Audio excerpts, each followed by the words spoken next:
This is Bradbury 100, celebrating the centenary year of American writer Ray Bradbury. I'm Phil Nichols of bradburymedia.co.uk. Each week on the podcast we look at some aspect of Bradbury's life and work and interview someone who is inspired by Ray.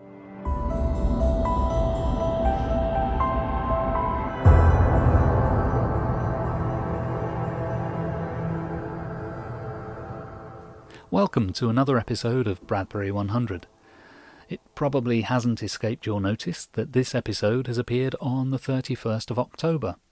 It's that most Bradbury-esque of times, Halloween. So I thought I should have a guest who is best known for scaring the wits out of people. He's been called the King of Horror. It's the Emmy-winning actor Bill Oberst Jr. But Bill isn't actually here for the scares. He's here because he actually plays the part of Ray Bradbury on stage in a more or less one-man show. Well now, October is without doubt the 1 month most closely associated with Ray Bradbury. He has at least 3 books connected to it: The October Country, Something Wicked This Way Comes, and The Halloween Tree. His introductory passage to The October Country best sums up his thoughts on the month. This is how it goes. The October Country. That country where it is always turning late in the year. That country where the hills are fog and the rivers are mist. Where noons go quickly, dusks and twilights linger, and midnights stay. That country composed in the main of cellars, sub-cellars, coal bins, closets, attics, and pantries faced away from the sun. That country whose people are autumn people, thinking only autumn thoughts. Whose people passing at night on the empty walks sound like rain. I love the progression there, from the description of the nature of the country itself, hills and rivers and fog, blending with the atmosphere of the season, to the human geography of dark and shut-in places, and then to the people themselves, the autumn people thinking autumn thoughts.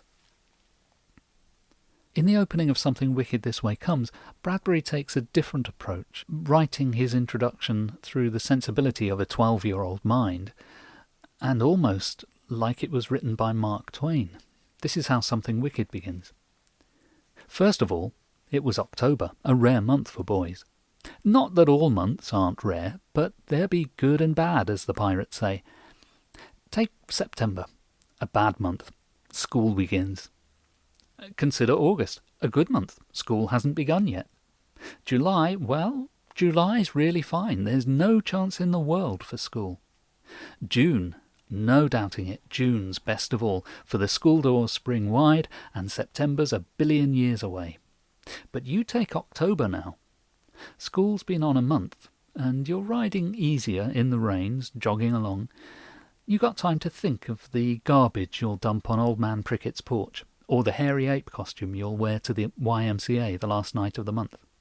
And if it's around October 20th, and everything smoky-smelling, and the sky orange and ash-grey at twilight, it seems Halloween will never come in a fall of broomsticks and a soft flap of bed-sheets around corners. But one strange, wild, dark, long year, Halloween came early. And speaking of Halloween, in The Halloween Tree, Bradbury describes the onset of Halloween like this: "And it was the afternoon of Halloween, and all the houses shut against a cool wind, and the town full of cold sunlight. But suddenly the day was gone. Night came out from under each tree and spread."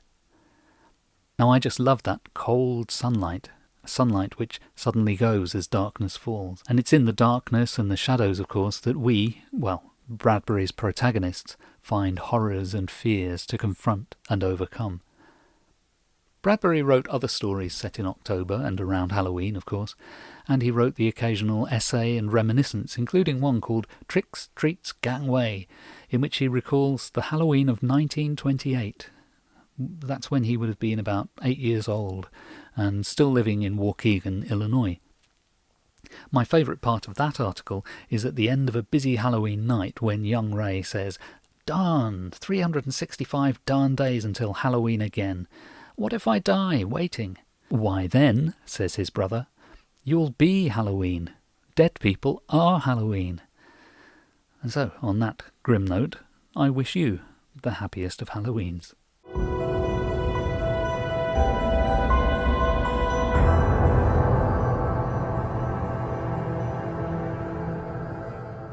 Now, on to my guest. In 2012, the actor Bill Oberst Jr.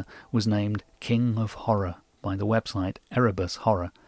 This was in recognition of Bill's dozens of appearances in independent horror films. By this point, Bill had already achieved fame through winning an Emmy Award for playing the Facebook stalker in the interactive horror short Take This Lollipop. You may have seen him in Abraham Lincoln vs. Zombies. Not a great film, but Bill was great as Lincoln. And he's turned up in all sorts of TV shows, from 1,000 Ways to Die to Criminal Minds. So, you might think I've got him on to talk horror. But actually, I've just been cheating your expectations, because Bill is also known for being a very gentle soul indeed. Erebus Horror didn't just call him the King of Horror, they called him the nice guy of horror. And it surely must be this side of his nature that he taps into when he plays Ray Bradbury on stage. Yes, there's a stage play which brings Ray Bradbury to life. It's called Ray Bradbury Live Forever, and it takes its title from Ray's well-known tale about Mr. Electrico. Well, it's also a play on words, Ray Bradbury Live Forever, because watching the show is like watching Ray Bradbury live. Now, sadly, I haven't yet been able to see the show for real, but a year or so ago, Bill very kindly let me see his script. He'd taken great care to get his portrayal of Ray and his stories correct, and I found it to be a really, really great script. Unfortunately, the pandemic has stopped Bill from touring the show as widely as he intended, but I have no doubt at all that he will one day get it back on the road and in theatres. I was really pleased to be able to speak to Bill for the first time, so let's meet him now. Joining me today on Bradbury 100 is Bill Oberst Jr. Bill is an Emmy-winning actor with a particular reputation for horror and the macabre. You may have seen him in any number of film roles and in TV shows such as Criminal Minds. And if you are very lucky, you may have seen him on stage playing the role of Ray Bradbury. Bill, welcome to Bradbury 100. Phil, thank you so much. And may I say, as a Bradbury fan, that it's a real thrill to talk to you because your scholarship has been very important to me in discovering aspects of Bradbury's work that I never would have without you. So thank you. Wow, thank you very much. Bill, can you first of all tell us something about your stage show inspired by Ray Bradbury? I haven't seen it, but you did very kindly let me read the script at one point, and I'm really anxious to see it. But tell us what people can expect. Not only did you read the script, but you assured me that it was somewhat okay, along with Jonathan Eller, who was my script advisor. Ray Bradbury Live Forever is an attempt to honor Ray by presenting his words on stage, both his spoken words and some of his written works, done in some semblance of his character as if he were actually speaking to you. And it's authorized by the estate, licensed through Don Condon Associates. It's a labor of love, and it's the result of 3.5 years of work and 19 drafts. I still don't know if it comes anywhere close to capturing the magic of Bradbury, but I guess if any fan did their tribute to Ray, it would be different. And mine is poured through my own experience with Ray, which was he was a savior to me. He saved my life. Discovering Ray opened up a world of misfits, and I always felt like a monster and a misfit growing up. And I guess maybe all children do. But God, Ray certainly tapped into that, because you knew instinctively, just reading his stories, you knew that he understood. He understood what it's like to be a wandering alien and a misfit in this world. And he showed me that there were lots of misfits. He showed me that he himself was a misfit and what a person could do by embracing that instead of running from it. So all of that is wound up into the show. We start with a poem and we end with a poem. And I think that's fitting because as I've grown older in my Ray fandom, I find that viewing life through a poetic lens is a through line through his work. You know, everything that he did, he's always looking for the metaphor. And metaphors have become more important to me as I've grown older. So, yeah, that's the stage show. And it's taken a long time. But I'm so glad that I did it and that we're trying to continue it. You know, I asked actors in LA who knew Ray and who really looked like Ray, a couple of them. I said, you know, you should play Ray. Somebody should do Ray on stage. And nobody ever did it. I just thought, you know, I'll try it. I'll try. I'm the least likely person in the world to play Ray Bradbury, but I'll give it a go. And I'm glad that I did.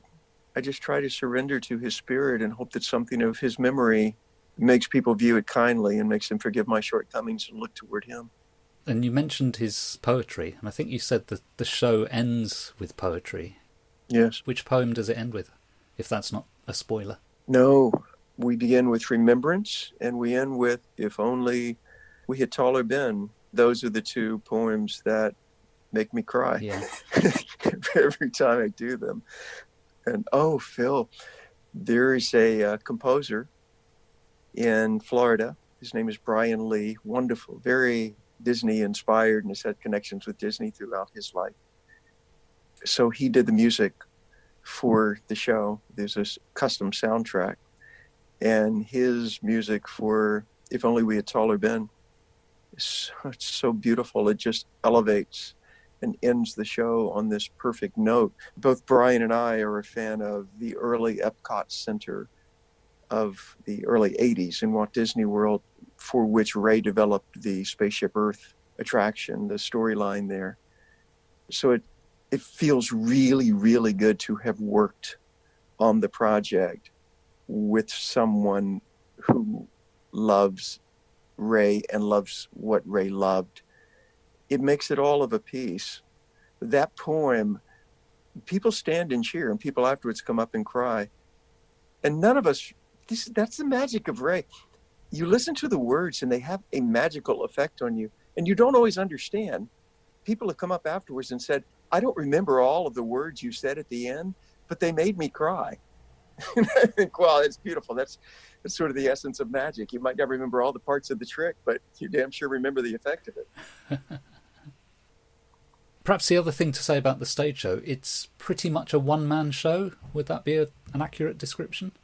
Yeah, it's a solo portrayal. We do have the character of Ray's wife, Maggie, appearing briefly but very importantly. And they do a little romantic dance to beautiful Ohio.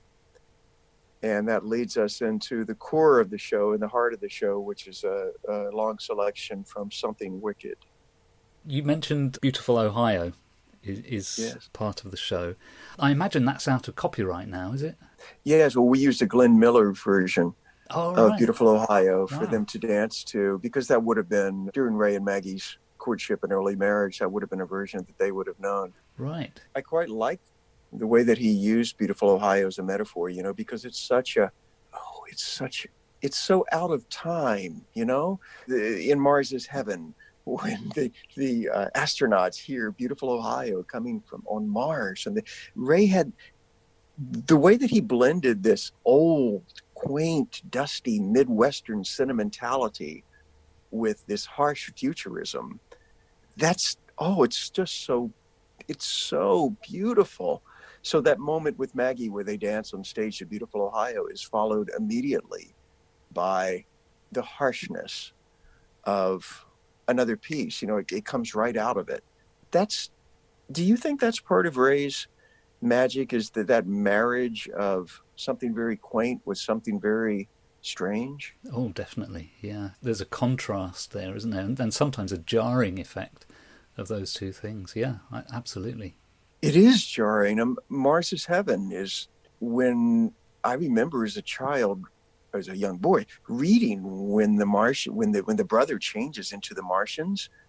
It was horrifying because it makes you think, oh, my grandmother, the people that I love, the things I trust the most, could they change into something horrifying? And then at the end, there's the mayor and all of the Martians are having a parade with the coffins. And he says they shimmered as all things shimmer in the light. Oh my God, it was horrifying. But this is, you talk about Bradbury adaptations. If you adapted that moment exactly and literally and showed the mayor shimmering on screen, people would not feel it in the way that you feel it when you read the sentence, they shimmered as all things shimmer in the light. There's just something about his word choices and his completely self-educated choice of words. There's an alchemy there that's just so hard to capture in any other form. Absolutely.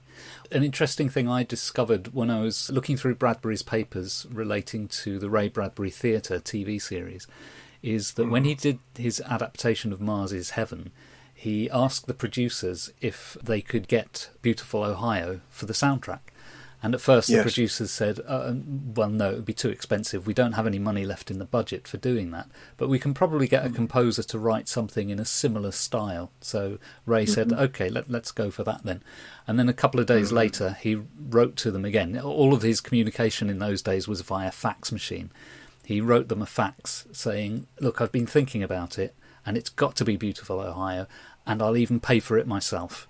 And eventually that's what they did. They did use the song that it had to be, and he paid for it, which to me shows there's something about that song. It's not just a random choice of old music that he's chosen. It is specific. No, there doesn't seem to be anything random in his works. And, in Ray Bradbury, The Life of Fiction, that great resource for listing all of Ray's works and how they came to be. And I remember reading about how Dandelion Wine was put together in the many, many versions of that book and the bridging material that Ray created. And at the end, he didn't want to let it go. He just kept rewriting it and rewriting it. He was such a perfectionist with his word choices. And when I speak to school groups about Ray, and of course they have no idea who Ray Bradbury was, I read them some of these magical passages, then talk about Ray's work ethic. Doing is being, to have done's not enough, to stuff yourself with doing. That's the game. That's how Ray did it. He did it by doing things get done. He wrote these sentences by first, as he said, purging himself and just getting it out on paper first thing in the morning, and then going back and refining it and saying, this works, this works, this works. All the work. And again, that's very Midwestern, isn't it? That work ethic. Well, this is the thing, Phil, with Ray, I mean, which you know better than anybody else, but his works, his world, his life were all of a piece. It wasn't as if he was a writer who said, I'm now leaving my private life and I'm going to write things that, are in another world. It was all of a piece.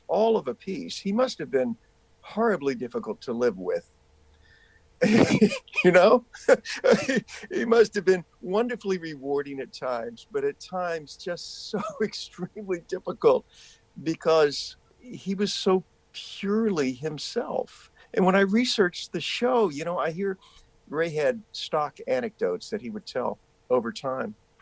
And I went back to the earliest versions that I could find of these origin stories of Mr. Electrico and all of the stories that he would tell in the stories about working on Moby Dick. And you would think that, he changed and exaggerated over time as it went. But Ray was always Ray, whether he's, on The Tonight Show way back in 1957 or shortly before he died. It's the same man, the same personality. He was pretty uncompromising, wasn't he? Yeah.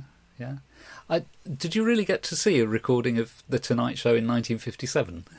Oh, yeah. The Center for Ray Bradbury Studies at Purdue University was really kind. and they sent me loads of archival sound, video, and photos, and just everything. I went there twice, and everything I asked for, they were kind enough to provide and let me have access to. And I wanted to study Ray's public persona because that was as much a part of his work as his writing. And I wanted to know how he had chosen to present himself from the very beginning of his public life up until the end. So I tried to look and listen to all of it, and many of those snippets from speeches and interviews are in the show, woven into his own writing. And the cool thing is they fit. It's not as if you have to take something from a speech and then figure out, well, how am I going to bridge this into a selection from something wicked? It's all of a piece. To me, that's the beautiful thing about him. Yeah, yeah. I gather that Ray isn't the first historical figure you've portrayed. I've read that you've been JFK, Mark Twain, Abraham Lincoln, Jesus of Nazareth. Is there any particular challenge in playing famous people as opposed to just fictional characters? Oh, yes. Oh, yes. You're not them. And you don't garner the respect that they do. When Ray Bradbury walked into a stage, there was an electricity and excitement and most of all, a love. I don't have any of that. I have people who are vaguely curious if they're just somewhat aware of Bradbury. And then I have people who are highly skeptical if they are Bradbury devotees, as I am and you are. So you have a lot of proving to do. The same was true certainly for Kennedy. And even for Mark Twain. You have people who have their mental images of these people. So it's difficult, but what I love to do, speaking of boiling down to the essence, my mental image is taking a bone and boiling it until you've made a good stock. That's my job as a redactor. All of these portrayals are done in people's own words, and my job as a redactor is to take all of their words, boil them. For the Bradbury show, we had 19 versions of the script before we got an approved version, and keep boiling until all of the steam has burned off and all the fat is gone and you're left with the good heavy stock. I wonder sometime if we even know in our own lives, when you're gone and when I'm gone, what mattered about us, Phil. I wonder if we can tell, or if it will be left for someone in the future who loved us and who cares enough about us to look at all the things that we said and left behind, and they can figure out what we meant. I don't know if we can. When you're portraying Ray or any character, is there... That's a nice tune. No, you hear my lovely old-fashioned clock chiming in the background. I'm sorry. It's 1:15. That's brilliant. When you're portraying a character, or when you're beginning to portray a character, you don't necessarily have that essence. What do you grab hold of first in the character? Is it the words? Is it the physicality?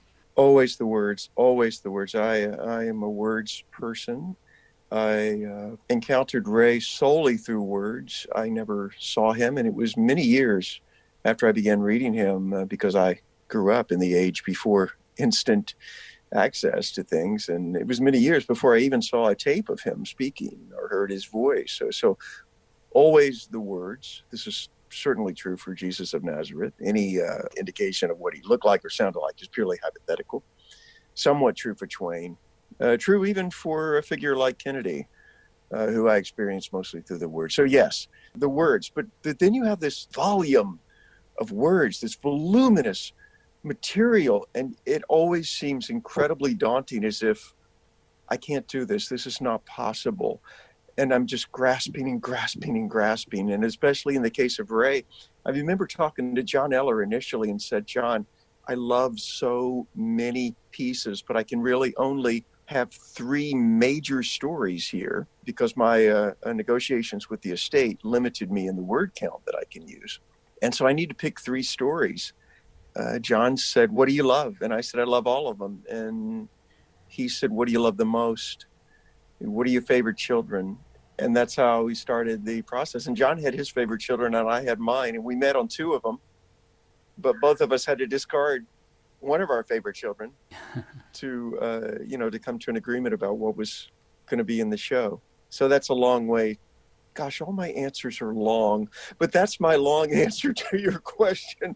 Always the words. The physicality is just that's just cream. You try to get somewhat close, but you're weaving a spell as a magician, and your tricks are the words. I think Ray said once that I have a tape of him speaking to Don Condon. It was for a biography that never came about. And Condon says, people speak of you as a legend and the greatest living scientist. And Ray just cuts him off. But he says, no. He said, I would like people to think of me as their favorite magician. A magician with words. And that's the way I think of him. Oh, that's great. That's great. Some years ago, I heard an interview with Ray where he was talking about theatre and radio.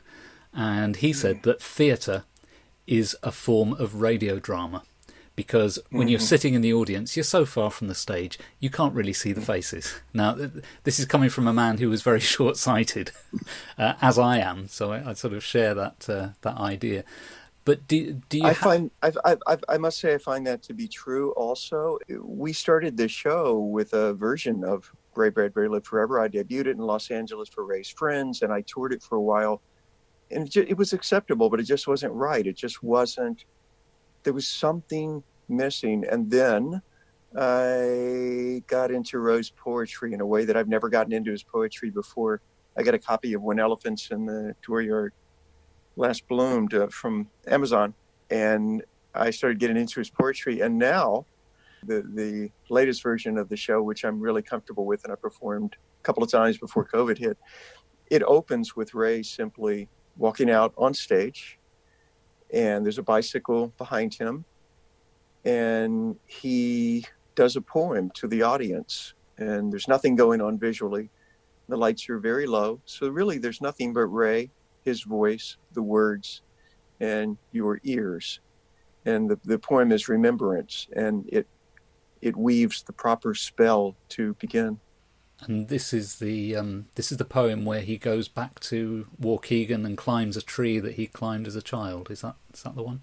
It is the one, and I can hardly think of it without crying. I certainly can't deliver it without crying. It's deeply emotional to me, as I know it was to Ray. And I can tell you that speaking it to a group of people, it's so universal, Phil, because everybody has those childhood regrets and longings and yearnings, and the wonder of what if I could talk to myself. And when I do that poem on stage as Ray in the low light before the show begins, there's this little sound that audiences make when they're very emotionally connected. And to me, from the stage, it sounds like it's just a little, it's very subtle, but you hear it. Little sighs from all over the audience. And then I know that we're ready to begin when Ray says, "What was it I wrote that made me weep? I remember you. I remember you." Then the lights go down and the music comes up and the stage behind me lights up and the show's off and running in proper fashion. Wow, excellent. Now, as I say, obviously I haven't seen the show yet, but I've read and I've seen some photos that indicate you use some kind of prosthetic to transform your face. Was that important for the performance as you developed it? I thought that it would be, Phil, and I went to great expense and trouble to create such a prosthetic, and did indeed use it for the first couple of performances. But I originally envisioned this show as I'm going to recreate Ray Bradbury in the sense that Hal Holbrook recreated Mark Twain. And then I realized that such a thing was A, not possible, and B, not really respectful to Ray, because Ray was so large a personality, a public figure, and so large a soul that I don't really want to intrude on him. If this makes any sense at all, and I'm thinking it out as I'm saying it, because I constantly think, why don't I really want to use the prosthetic anymore? It's because I want to be seen as paying tribute to Ray. And so the performances that I've done without the prosthetic, I quite like more, but I feel much freer because I don't feel the responsibility of trying to recreate Ray Bradbury. It's as if I'm saying to the audience, let's together celebrate this man's ideas. And then I feel that there's more room for Ray's spirit to inhabit the words in the show without my trying to take up all the space myself. So it's become more of a fanboy show. Certainly I try to approximate Ray's voice and capture his motions and give a hint of his look.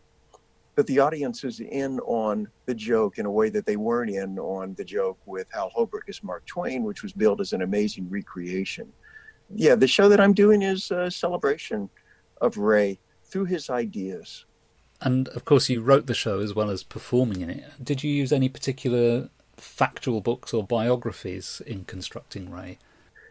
I redacted it, and I make the distinction because it's all Ray's words. I have chopped them up into little pieces, much in the same way that the Beatles producer George Martin did when they produced Sgt. Pepper. He chopped up little pieces of tape and just threw them on the desk and then stitched them together in different forms. And so I've redacted Ray, but I list Ray as the writer of the show because all the words are his. I've just bridged and moved around. Besides his actual words, I read the biographies and found John Eller's biographies and Sam Weller's biographies to be very helpful, but mostly it was Ray's own words. And in particular, Ray's speeches from the 1970s when he was sort of at the height of his power, you know? And he would give speeches to libraries and to scientific symposiums. Those were very, very instructive to me because the same themes kept coming up over and over and over again. They were very helpful. I remember hearing Garrison Keillor say about Mark Twain. Keillor said he lived a fascinating life full of wild adventures, but in the end, his own writing is more interesting than his biography. And I find that to be true about Ray. He is more interesting than anything anybody could write about him. Yeah. And you mentioned earlier, I think you said 3 stories made the main narrative parts of the play. Which stories did you use? The Sound of Thunder represents the short stories. Something Wicked is the centerpiece of the show, and then we finish up with Million Year Picnic from Martian Chronicles. And I may yet change out A Sound of Thunder and instead put in The Veldt because it so relates to technology, but that's the current lineup. Yeah. And how do you represent Sound of Thunder on stage? Is it just words, or is there sort of lighting effects or projection or anything like that? For the whole piece, we have a large screen behind me with rear screen projections running the entire time. So essentially, I'm performing to a 90-minute movie, which keeps me on pat. I can't linger. I have to keep moving. But we have some graphics, and but we never show sort of the dinosaur or anything like that because it's all words.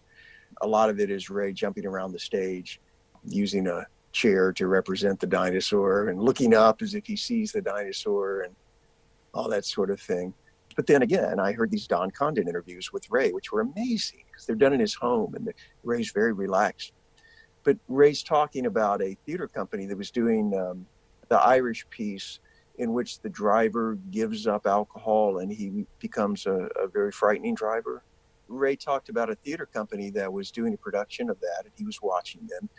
And they said, well, we'll have an actual car on stage. And then that became too cost prohibitive. And they thought, well, we'll just have the front of the car, or, we'll have a projection of the car. And so Ray, he said, I walked up on stage and I took 2 chairs and I put them down and I said, there's your damn car. Sit in the car, put out your hands like this. There's the steering wheel. And now there you are. Now do the story. And that was it. And that's the way they presented it, 2 guys sitting in chairs. So my show is similarly minimalist, including a Sound of Thunder. Tell me something about your own background in Bradbury. Can you remember the first Bradbury that you ever read? I'll never forget it. I was a very lonely, misfit child. I grew up in a rural area, South Carolina in the USA. I used to go on long walks in the woods.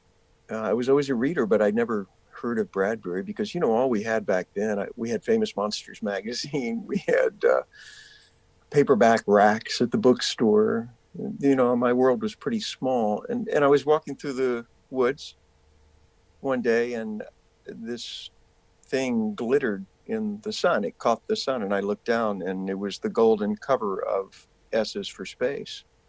Somebody had dropped this dog-eared copy of a paperback out there in the woods. And there was this man in glasses looking up incredibly hopefully and looking up past me up to the sky. And it made my eyes go up and said, who is this guy? What is he looking at? What is a Ray Bradbury? And, it said something like Tales of Imagination from the Master of Imagination, the world's greatest living science fiction writer. And I took it home. I probably read it before I even got home. Knowing me, I would have sat in the woods and read it. But I remember the first piece that I read was Pillar of Fire, and it arrested me. The angst of this character fit my young angst so well. And when I got to the last part where William Lantry is saying, I am Edgar Allan Poe, I am all that is left, that I call it the hymn to Halloween, I cried. I was like 13 or 14, but I'm reading these words and I'm crying. I didn't even know why I was crying. Now I do. But it wormed its way into my heart. I devoured the rest of the book, and I made my mother take me to the drugstore. And they didn't have any other Bradbury, but I asked the woman, can you get some more of these books? And she did. And I read everything that I could from Ray after that. But that was my first exposure to him, and that's why I did Pillar of Fire as the first Bradbury piece I did. And even now, when I do Ray Bradbury Live Forever on stage, I have that book in my hand as the representative book which Ray reads from, because that's my boyhood Bradbury, and it's very dear to me. It's interesting that that book was originally conceived, along with R is for Rocket, as being primarily for younger readers, not little children, but, sort of what today we would call young adult fiction. And it worked. The cover design, and I've never been able to find out the name of that artist, but it's a beautiful design, and it perfectly appealed to 13, 14-year-old boys and girls of my age group. And, Phil, it wasn't until years later, after I'd read all of that series of paperbacks, when I looked in the front and saw when the stories were actually published, I was amazed. I thought, oh my goodness, it's 1974, and this story was published in 1948.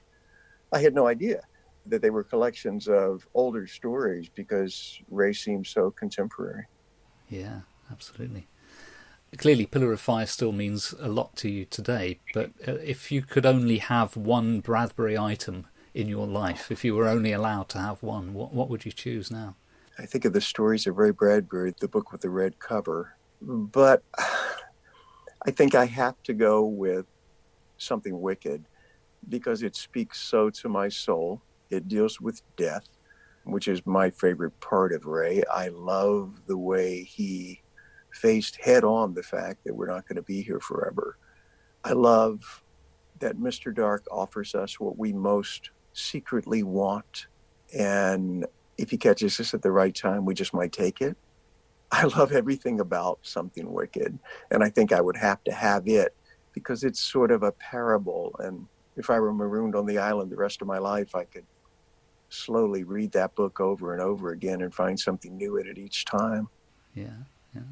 What do you think of the film? Have you ever seen the film?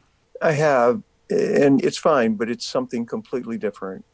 It's I haven't ever seen any Bradbury adaptation, because I'm a words man, and I encountered Ray through words. I've never seen or heard a spoken word or dramatized or stage production that I thought captured what he was and who he was. I think he is notoriously hard to adapt, because he's weaving a magic spell, and it's his spell, it's not yours.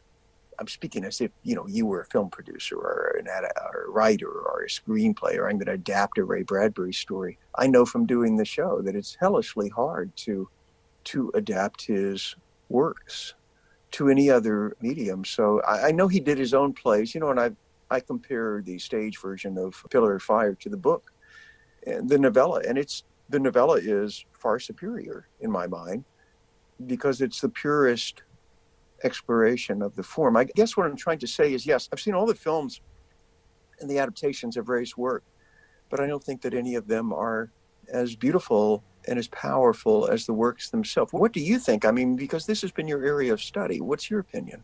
Well, I've seen enough good moments to believe that it is possible to adapt Bradbury, but I see very few complete works that seem to work in adaptation. So Something Wicked is a really good example. There are fantastic scenes in that film that really capture what's in the story, but they're followed by scenes that don't work or that are sort of off at a tangent to the story. So yes. he's very difficult to do. I think of the Dust Witch sequence, which in the book is one of the most powerful because it's so silent. Yes. You know, this balloon is silently, these fingers reaching down. It's horrifying. And I don't find the spiders in the film nearly as horrifying. But then again, it's a visual medium. Yes. But there's the sequence in the library where Mr. Dark tears the pages out of the book and Yes. Sort of steals the years of Mr. Holloway's life away from him. Yes. That's a very powerful scene. I agree. And when I do think of that scene when I do that scene on stage. That's the image in my mind is from the film. You're right. That was a full capture of what Bradbury was intending. Mm. And oh, it's so hard. You know, on stage at the end of that piece, I have Bradbury, as Jason Robards did, sink to his knees as Holloway. You know, I'm playing everybody. I'm playing Mr. Dark, and then it switches back to Holloway. And when he sinks to his knees at the end, when Mr. Dark says "lost forever," and Holloway goes down to his knees, when I do that on stage, I can hear the audience go, and it's the gasp of realizing their own mortality and their own fragility and the tenuous nature of life. That's a beautiful scene, isn't it? I have a tape of Ray speaking in a library in the 70s in which he said, "This is my favorite book. This is the book I would like mention on my tombstone." And he says, "I think this is the best scene I ever wrote." Now, that was like in 74 or something, so I don't know if his opinion changed over time, but I know he was proud of it. That's interesting that he said that. I didn't know he'd said that about his gravestone, because on his actual gravestone it says author of Fahrenheit 451. That's right. And as you know, earlier in his career, earlier in the 60s, the sort of early space age version of Ray, he used to say that what he wanted was, "Here lies a teller of tales." He said that many speeches. He used the metaphor of the street of the teller of tales, where you go down the street and people tell you different stories. And he said, "All I want on my tombstone is, here lies a teller of tales." But then I guess what's on our tombstones is for the others and not for us, right? I suppose so. I always thought that in having Fahrenheit on his tombstone, he was simply recognising that it's the most widely known of his works. I don't know if it's the best selling, but it's taught in schools, so it's very widely known. I agree, and I dislike that people only know Fahrenheit. I dislike that as I've begun to try to get this little labor of love show out there, that I find many, many people, if they know Ray at all, and I'm shocked by the number of people who don't know who he was, but those who do, who are younger than me, generally will say, "Oh yes, he wrote Fahrenheit," and that's all they know. And I don't like that, because it's a beautiful book, but it pigeonholes him as a certain particular type of writer, and he was so much more. I agree with that completely, yeah.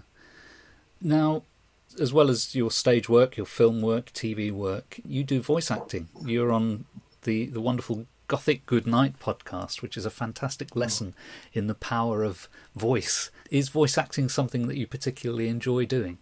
Yes, always, because when I was a boy, I just wanted people to not know that I existed. I wanted more than anything else to just hide, and so people wouldn't see me. And so the very first job that I had was a radio station, and I did radio all through college, and was able to be secure with only having my voice heard without being seen. Yeah, and I quite love that. I remember being a boy and listening to AM radio, which was very big when I was a kid. And there's a phenomenon called skip with the AM radio signal. where it bounces and it skips. FM goes in a straight line, and if it hits an obstacle, the signal, it degenerates. But so every night, tuning into my AM radio, I would find different broadcasts. And back then, a lot of stations late at night would run the old radio shows. And so I would hear these broadcasts of Lights Out or Suspense or, some of the things that Ray grew up with too. And I heard a lot of spoken word dramatizations on the radio as a boy in the dark, under the covers, and that really stuck with me, the power of the voice coming through. And so when I developed my own little podcast, I wanted it to be a nighttime podcast. And I'm quite irritated when people say, oh, I was doing the laundry and I listened to your episode. I don't want them to do it while they do the laundry, Phil, I want them to turn out the lights and listen in the dark. The human voice in the dark is very, very powerful to me. And in the Bradbury stage show, there are moments where the lights are so dim that you can barely make out what's on stage. And that's, to me, those are the most powerful moments. One of the things I like about Gothic Goodnight is it's incredibly intimate, because it's just you and the listener, and it feels very close mic'd the way you perform it. I don't know whether you are physically close to the mic, but it really feels intimate in that way. And yet the stories, of course, quite often are horror stories. So there's a strange blend there of the intimate and the distancing effect of horror stories. But it's very powerful. I thank you for that. And that's sort of my homage to what Vincent Price and Karloff and those guys used to do on the radio. And I've heard Ray do this too in speeches. He would have moments in all of his great public addresses where he's way off the mic, and he's saying, it's your job to say to the world, this is how I see you. This is how I dance you. This is how I write you. And then the world looks at what you've done and says, by God, that's who we are. That's who we are. But then there are also times when he's very, very close to the mic and he's telling people in fact, I opened the show right after that poem with words from one of these very intimate moments. He's speaking to a group of scientists at a symposium, and he's introduced, and the applause dies down, and it's very quiet. And Ray leans in and says, I think you need me. Yes, I'm sure you need me. I think you've forgotten. And then he starts in talking. But it's very arresting because he doesn't just, boom, go off. So I love those sort of voice levels. I love the human voice. If I were blind, I could be okay. So long as I could hear people's voices, the world would still be very broad. And of course, we've been suffering through the pandemic in recent months, and I know that's prevented a lot of actors from working. Film production shut down, TV production shut down, theatres are closed. Are things beginning to look up for you now as an actor? They are. There's productions that are beginning again. Stage production, in my estimation, won't be back until we have a vaccine. The Bradbury shows that I had for the tour for the remainder of 2020 all canceled, and rightly so. So I'm thinking sometime in 2021. But I have, as is my Germanic want, I have used this time to do things that I have wanted to do for a long time, to create the podcast, to write an accompanying book, which I'm working on now, and to do revisions to the Bradbury show, which I had been wanting to do for a while. So it's actually been okay. It's been a breather. I know it's been a horrifying event for the world, and it's been jarring, but it's been a refreshing breather in an odd way. How about for you?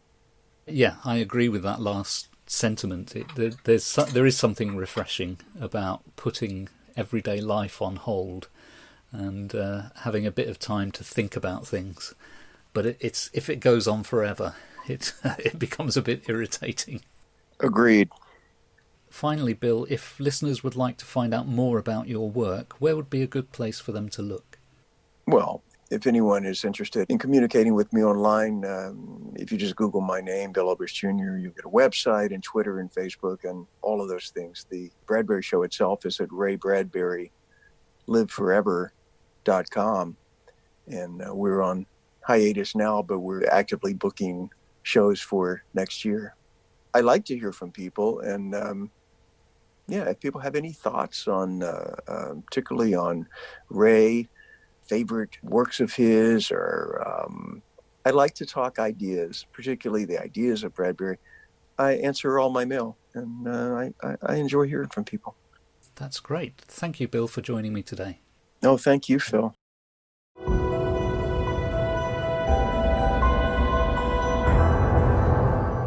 My thanks once again to Bill Oberst Jr. for joining me today. In the show notes on bradburymedia.co.uk, I'll post links to Bill's many activities, including his own podcast, Gothic Goodnight, which, by the way, is just made for Halloween listening. And please join me next time for another Bradbury 100.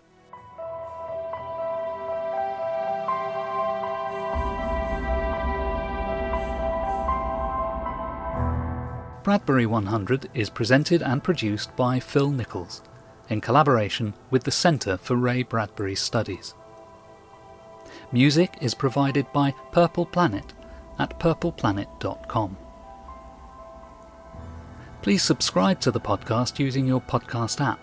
You can find us on Stitcher, iTunes, Spotify, TuneIn, SoundCloud, and all good podcast places. And you can find us on Facebook too. For more information, head to bradburymedia.co.uk.